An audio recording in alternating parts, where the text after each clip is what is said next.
Assalamualaikum warahmatullahi wabarakatuh. Anak-anak semuanya, pada hari ini kita akan melanjutkan materi matematika pemindutan kita kepada materi menentukan nilai limit fungsi trigonometri cara yang kedua. Kalau pada video yang pertama kalian sudah mempelajari tentang menghitung nilai limit fungsi trigonometri dengan cara substitusi, yaitu seperti ini. Limit dari cos 2x untuk x mendekati 45 derajat, bisa kalian jawab cos 2 kali 45 derajat sama dengan cos 90 derajat. Cos 90 karena itu sudut istimewa, pasti kalian semuanya paham. Berarti ini hasilnya adalah 0 ya. Nah, untuk yang selanjutnya, apabila kita menggunakan cara pertama, kita akan menghitung nilai limit sin 2x per cos x untuk x mendekati 90 derajat. Kalau kita masukkan nilai x-nya, sin 2 kali 90 derajat per cos 90 derajat, berarti sin 180 derajat itu 0, cos 90 derajat itu 0. Terjadilah bentuk 0 per 0. Nah, bentuk 0 per 0 ini kan disebut bentuk tak tentu. Kita tidak tahu berapa jawabnya. Nah, seperti kita menentukan limit fungsi aljabar, kalau kita jumpai bentuk 0 per 0, berarti kita harus memfaktorkan. Nah, sekarang kita lihat apakah untuk limit fungsi trigonometri juga seperti itu. Untuk menjawab berapa nilai limit dari sin 2x per cos x untuk x mendekati 90 derajat, perhatikan tabel berikut. Kita lihat, sekarang karena hasilnya tadi 0 per 0, jadi bentuk tak tentu, maka kita akan melihat tabel berapa hasil yang pastinya. Kalau ini kan bentuk tak tentu. Sekarang kita pengen tahu berapa sih pastinya hasil dari limit sin 2x per cos x untuk x mendekati 90 derajat. Kita ambil mulai dari kiri 0 derajat, 45 derajat, 60 derajat, 85 derajat, sampai mendekati 90 derajat. Dari kanan 150 derajat, 135 derajat, 120 derajat, kemudian 91 derajat. Nah, untuk angka-angka X ini boleh kalian berapa saja kalian pilih. Yang penting di sebelah kirinya itu kurang dari 90, yang kanannya itu lebih dari 90 derajat. Nah, cara mengisinya, yang pertama, X-nya 0 derajat. Sin 2 kali 0 derajat, sin 0 adalah 0. Kemudian per cos 0 adalah 1. 0 dibagi 1 jawabnya 0. Ini cara ngisinya 0. Kalau X-nya 45, kita hitung. X-nya 45. Sin 2 kali 45 adalah sin 90 derajat, hasilnya 1. Per cos 45 setengah akar 2. 1 dibagi setengah akar 2, dapatlah akar 2 atau 1,41. Dan seterusnya. Begitu cara ngisinya. Sama, dari kanan juga. Sin 2 kali 150 derajat. Berarti sin 300. Sin 300 derajat itu pada kuadran yang keempat. Sinnya negatif. Jadi kita sudah mengisi dari kiri ke kanan, namanya limit kiri. Sekarang kita ngisi dari kanan ke kiri. Kita ambil X-nya adalah 150 derajat. Yang ini kita mau ngisi yang ini ya. Berarti sin 2x per cos x sama dengan sin 2 kali 150 derajat per cos 150 derajat sama dengan sin 300 derajat per cos 150 derajat. Ingat, pada waktu kita di kelas 11 sudah belajar bahwa sin pada kuadran yang keempat adalah negatif. Jadi negatif sin 60 derajat per pada kuadran kedua, cosnya negatif. Negatif cos 30 derajat. Sama dengan negatif, kita bagi negatif jadi positif. Sin 60 itu adalah setengah akar 3. Cos 60-nya juga setengah akar 3. Jadi jawabnya adalah 1. Begitu cara ngisi 1. Untuk selanjutnya, tinggal kalian ganti. X-nya 135 dapatnya seperti ini. Dan seterusnya sampai X-nya 91 derajat kita ganti X-nya dengan 91, tinggal kita cari seperti yang tadi. Sehingga hasilnya kalau kita baca tabel dari kanan, kita lihat semakin X-nya mendekati 90 derajat, nilainya semakin mendekati berapa ini? Kalau kita 2,06, bisa kita berapa yang dekat dengan 2,6? Sehingga sama dengan yang dari kiri. Kalau dari kiri kan semakin X-nya mendekati 9 derajat, ternyata hasilnya semakin mendekati. Nah, ini bisa kita jawab di antara 1,99 dengan 2,06, yang mana yang pasnya? Ternyata hasilnya adalah 2, ya. Jadi dari melihat tabel bisa kita simpulkan bahwa limit dari sin 2x per cos x untuk x mendekati 90 derajat jawabannya adalah 2. Nah, selanjutnya ternyata tadi hasil dari limit sin 2x per cos x untuk x mendekati 9 derajat hasilnya 2. Nah, bagaimana cara mendapatkan 2? Apakah kita selalu harus membuat tabel seperti ini? Nah, kita langsung lihat bagaimana caranya. Kita lihat sini sin pada waktu di kelas 11 kalian sudah belajar sudut pangkat. Sin 2x adalah 2 sin x cos x cos 2x boleh diganti cos kuadrat x min sin kuadrat x. Kalau cosnya yang diganti boleh 1 min sin kuadrat x min sin kuadrat x, ya. Jadi 1 min 2 sin kuadrat x. Boleh juga kalau tadi yang cos ganti, sekarang sin yang diganti. Cos 2x sama dengan cos kuadrat x min sin kuadratnya kita ganti 1 min cos kuadrat x, ya. Jadi cos plus cos jadi 2 cos kuadrat x, 2 cos kuadrat x min 1 cos 2x nya boleh kita ganti seperti ini. Tinggal kita pilih sesuai yang kita butuhkan. Sekarang kita lihat bagaimana cara mendapatkan 2. Kita ganti limit dari sin 2x per cos x untuk x mendekati 9 derajat. Boleh kita tulis limit dari sin 2x. Tadi kita lihat di sini 2 sin x cos x per cos x untuk x mendekati 90 derajat. Kita samakan sehingga hasilnya 2 kali sin 90 derajat sama dengan 2 kali 1 sama dengan 2. Jadi bisa kita simpulkan sekarang ada 2 cara menghitung nilai limit fungsi trigonometri. Pertama bisa dengan substitusi langsung, yang kedua bisa dengan cara faktorisasi. Seperti kita menghitung nilai limit fungsi aljabar sama aja. Kita lanjutkan. Rumus-rumus limit fungsi trigonometri. Yang pertama ini rumusnya limit dari sin x per x untuk x mendekati 0 sama dengan limit dari x per sin x untuk x mendekati 0 sama dengan 1. Untuk limit tangen x per x untuk x mendekati 0 sama dengan limit dari x per tangen x untuk x mendekati 0 sama dengan 1. Kita buktikan. Untuk membuktikannya, lihat gambar. Gambarnya seperti ini. Perhatikan, ini adalah ada titik pusat yaitu O. Di sini ada jari-jari OB dan OC. Itu kita kasih nama R kecil. Jadi OB dengan OC itu adalah jari-jari. Karena dia lingkarannya di dalam lingkaran besar, kita sebut lingkaran kecil R kecil. OA dengan OP itu R besar, jari-jari lingkaran besar. Kita supaya memudahkan kita menghitungnya, nah kita kasih satu satuan saja. Ya. R yang besar dengan R yang kecil kita kasih satu satuan saja. Selanjutnya sudut BOC, nah, sudut BOC sama dengan X radian. Kemudian sudut BOP juga sama dengan sudut BOP sama dengan X radian, tidak pakai derajat, pakai radian. Pada gambar terlihat bahwa luas juring OBC ya, kurang dari luas segitiga OBP kurang dari luas juring OAP. Anak-anak, selanjutnya kita akan menekan rumus-rumus limit fungsi trigonometri.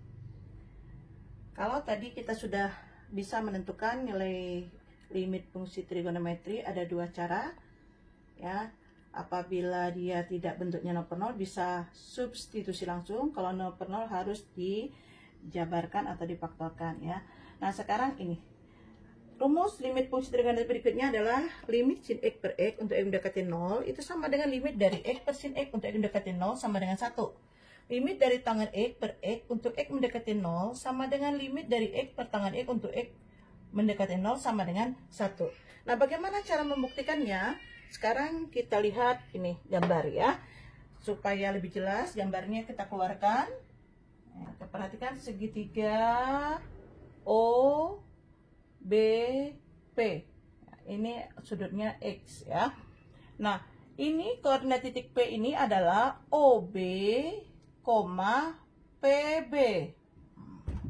Di mana tadi OB ya sama dengan R ya. OB-nya sama dengan R. Kita anggap satu satuan di sini. Satu satuan. Cos X sama dengan sisi di sebelahnya OB per sisi miringnya OP. OP tadi apa? OP tadi juga jari-jari. R besar kita anggap juga satu satuan. Bukan berarti panjangnya sama ya.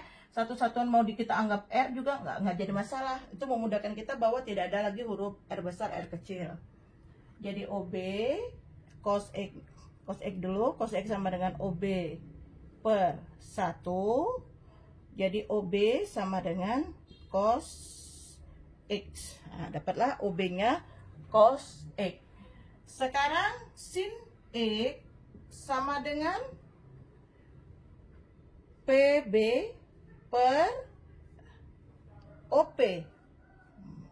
Jadi PB sama dengan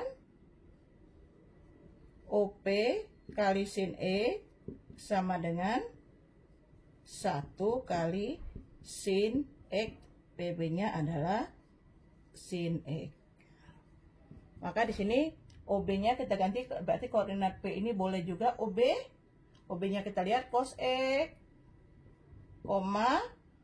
PB-nya sin X. Dah, itu dapatnya si cos X, sin X. Kemudian koordinat OA 1,0 karena apa? Jari-jari yang besar juga kita anggap satu dalam satu satuan gitu ya. A 1,0. Selanjutnya luas juring, yang mana yang disebut juring? Juring OBC. Juring itu adalah suatu daerah yang dibatasi oleh dua jari-jari dan satu busur ya. Luas juring OBC kurang dari luas segitiga OBP kurang dari luas juring OAP. Itu terlihat dari gambar jelas. Ini benar ya. Nah, sekarang bagaimana cara menghitung luas juring OBC?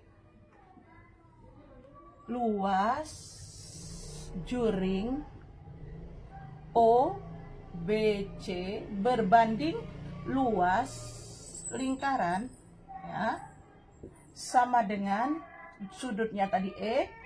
Sudut pada satu ukuran penuh adalah 2pi. Kita sampul aja ya. Jadi luas juring OBC per luas lingkaran pi R kuadrat sama dengan E per 2pi.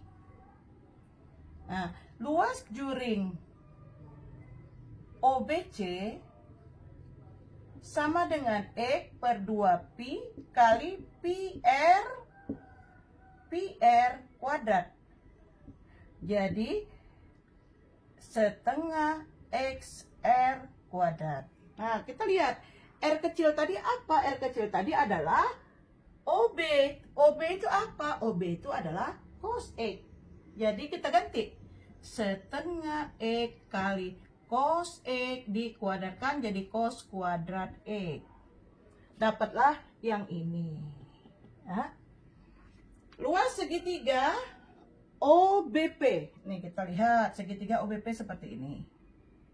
Segitiga OBP adalah segitiga siku-siku. Luas segitiga OBP adalah setengah alasnya OB kali tingginya PB. OB tadi apa? OB adalah cos X, PB-nya adalah sin X. Didapat setengah cos X sin X. Selanjutnya, luas juring OAP. Seperti tadi, kita mau hitung luas juring OBC. Luas juring, nah ini ke sini ya. Luas juring OAP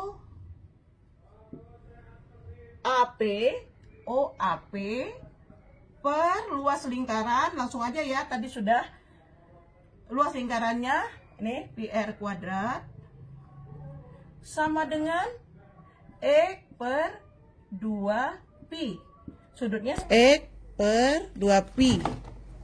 Jadi luas, karena kita tadi jari-jari lingkarannya ini kan OAP kan lingkaran besar, berarti R-nya juga besar. Jadi luas juring OAP sama dengan X per 2pi kali pi R kuadrat. Nah, R kuadrat tadi sebagai apa? Sebagai OA. OA itu berapa panjangnya? 1,0 ya. Jadi X per 2, karena R-nya 1 jadi 1 kuadrat. Dari mana 1 yang ini? 1 ya, kita anggap 1 satuan. Jadi jawabannya adalah setengah X. Dapatlah yang ini. Semuanya kita kali dengan 2 per X cos X. Jadi setengah X cos kuadrat X kita kali dengan 2 per X cos X. Kita bagi, ini kita bagi kita. Jadi tinggallah cos X, maka dapat cos X. Ya. Jadi ini hasilnya cos X. Sekarang setengah cos X sin X, setengah cos X sin X kita kali dengan 2 per X cos X. Didapat tuh. Jadilah sin X per X. Terakhir, setengah X kita kali dengan 2 X cos X. Jadinya 1 per cos X. Dapatlah 1 per cos X yang ini. Untuk X mendekati 0, maka didapat, ya, ini 1, tetap. Ini kita tidak tahu, karena kalau kita masukkan 0 per 0, jadi tidak tahu kita jawabnya berapa, bentuknya tetap bentuk tertentu. Nah, sekarang ini 1 per, X-nya ganti 0, jadi 1 per cos 0, 1 per 1 jadi 1. Nah, di antara 1 dengan 1, berapa yang cocok di sini? Ya, adalah 1. Demikian juga kalau kita balik, ya, yang ini 1 per 1, ini tetap 1, X per sin X, ya, kurang dari X per sin X, kurang dari 1. Jadi didapat bahwa ini limit dari sin X per X untuk X mendekati 0 sama 1, limit dari X per sin X untuk X mendekati 0 juga 1. Sekarang bagaimana dengan tangan? Kita tahu bahwa tangan itu adalah sin dibagi cos, ya. Jadi limit dari tangan X per X untuk X mendekati 0 boleh ditulis limit dari sin X per cos X, pengganti tangan X, ya, dibagi X sama saja dikali 1 per X untuk X mendekati 0. Kita sederhanakan, ada yang bisa sederhanakan? Bukan disederhanakan, ternyata ini ya, ini kita pakai yang tadi yang sudah kita dapatkan. Apakah boleh kita tukar seperti ini, sin X menjadi pasangan X 1 dibagi cos X? Boleh? Boleh aja ditukar. Sama aja 2 kali 3 dengan 3 kali 2 kan sama. Nah, seperti itu juga ini, tidak jadi masalah ditukar-tukar. Selanjutnya kita ambil nilainya, limit dari sin X per X untuk X mendekati 0 1, limit dari 1 per cos X untuk X mendekati 0, berarti 1 per cos 0, 1 per 1 hasilnya 1 jadi 1. Jadi limit dari tangan X per X untuk X mendekati 0 hasilnya 1. Selanjutnya limit dari X per tangan X untuk X mendekati 0. Seperti tadi, tangan kita ganti sin dibagi cos. Karena dibagi sin dibagi cos ini berarti kalau kita kali jadi dibalik. Cos dibagi sin. Cos X dibagi sin X. Kita dekatkan pasangannya X per sin X. Ya. Kemudian ini cos X. hasilnya jadi 1, cos 0-nya juga 1, 1 kali 1, 1. Jadi kesimpulannya ini, limit dari tangan X per X untuk X mendekati 0, 1, atau limit dari X per tangan X untuk X mendekati 0 hasilnya 1. Secara umum, berapapun bilangan di depan variabel X-nya, kita anggap A. Kalau sama, hasilnya tetap 1. Maksudnya bilangan di depan variabel X-nya ini sama, ini A, ini juga A. Ya, ini A, ini A. Kalau ini yang B, juga B, hasilnya 1. Ya, jadi artinya kalau di sini B, di sini C, ya berarti hasilnya bukan 1. Itu namanya tidak sama. Kita lanjutkan latihan soalnya.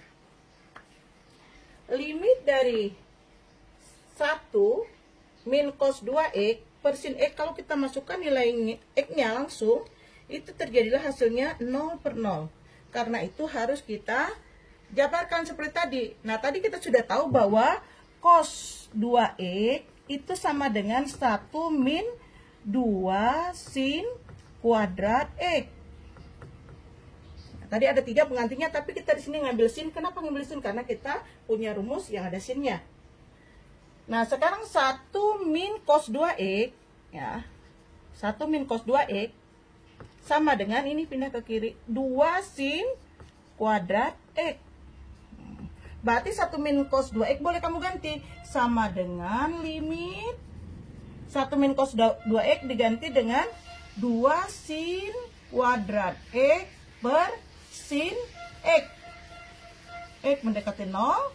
Sekarang diserahkan sama dengan limit 2 sin kuadrat X dibagi sin X. Hasilnya adalah sin X. Untuk X mendekati 0 sama dengan 2 kali sin 0 sama dengan 2 kali 0 sama dengan 0. Tuh, hasil yang pertama adalah 0. Kita lanjutkan contoh yang kedua. Nah, di sini kan tadi kalau A, ini juga harus A, sedangkan ini 3, ini 5. 3 dengan 5 kan beda. Nah, berarti tidak bisa langsung kita jawab 1. Maka harus kita cari. Ya. Sin 3X per, kalau mau jadi 1 harusnya di sini 3X. Nah, sekarang apa yang belum sama? Tadi kan kita di sini 3, ini 5. Berarti kan tidak sama. Bagaimana supaya sama? Berarti harus kita kalikan dengan berapa? 3 jadi 1. Karena 3-nya ini sebagai penyebut, berarti pembilangnya harus 3. Nah, kalau gini, sudah sama apa belum? Belum. Karena ini kalau dibagi kan sini jadi X. Padahal sini 5, kurang 5. Berarti sini kali 5. Jadi kalau ini kita kali, jadinya ini. Jadi kita boleh merubah, tetapi merubah bentuk, tapi nilainya tidak boleh beda. Nah, selanjutnya limit dari sin 3X per 3X untuk M dekat 0, itu kita jawabnya 1. Ini 3 per 5. Jadi hasil yang kedua adalah 3 per 5. Kita lanjutkan soal yang ketiga.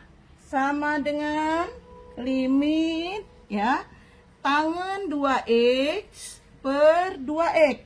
Ya, kita tulis dulu pasangannya. Ya. Kemudian kalau di bawahnya 3X, berarti di atas harus 3X per sin 3X. Nah, sekarang kita lihat dulu soal nomor 1. Dari mana 3 per 5? 3 per 5 ini dari mana? Kalau kita lihat soal yang depan, oh ternyata 3 per 5 itu dapatnya dari sini. Ya, 3 per 5. Jadi ini 3 per 5. Kalau ini berapa? 2 per 3. Berarti ini dikali 2 per 3. Jadi jawabnya 1 kali 1 kali 2 per 3. Jadi 2 per 3. Tuh. Jadi hasil yang soal yang ketiga adalah 2 per 3. Demikianlah anak-anak yang kita pelajari hari ini. Jika kalian masih juga kurang paham, boleh kalian tanyakan kepada ibu. Bisa lewat WA, lewat Telegram, ya. Atau mau telepon juga boleh. Kalau ada di antara yang tadi ibu jelaskan kalian kurang paham, ya. Untuk latihan soalnya nanti ibu share di Telegram atau WA, nanti ibu infokan lagi untuk latihan soal. Untuk materi hari ini kita cukupkan sampai di sini dulu, dan Terima kasih atas segala perhatiannya. Assalamualaikum warahmatullahi wabarakatuh.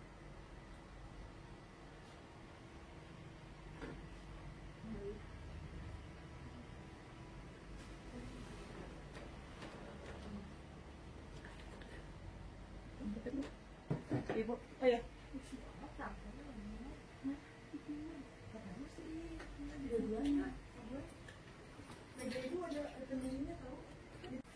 Aduh, berapa menit lama ini? Gila, kalau ibu mau nulis kayak gini, ngasih share ke anak, kalau lagi mau diketik, ribet. Aduh, ini berantakan.